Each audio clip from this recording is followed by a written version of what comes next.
Hello, my name is Neha, and I am an 11th grader in the Social Justice Club. This month is Women's History Month, so today I'm going to be talking about the background of Women's History Month. The month of March is dedicated to celebrating women's history and all the contributions of women to the events in history and contemporary society. On March 8th, 1857, in New York City, factory women staged a protest over working conditions. Through all these protests and all these hardships that women have experienced, on February 8th, 1909, the first Women's Day in New York City happened. And on that day, the Socialist Party organized an observance to commemorate the march of thousands of women who fought for their economic rights.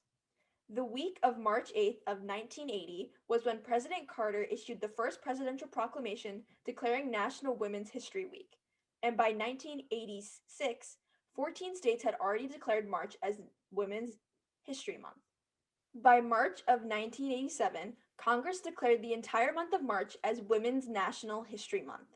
And within a few years, many schools and communities across the country were celebrating Women's History Month as supported by their local government units. Here is a quote by President Jimmy Carter. As Dr. Gerda Lerner has noted, Women's History Month is a women's right. It is essential and indispensable heritage from which we draw pride, comfort, and courage and a long-range vision.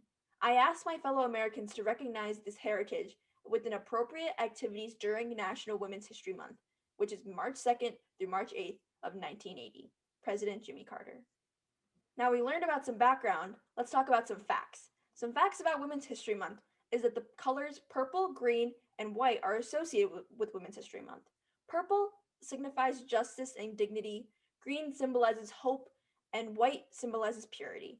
And every Women's History Month has a theme.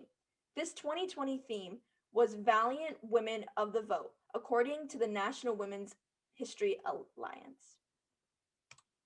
That's it for all the background. Join us next week to learn about the history of Women's History Month.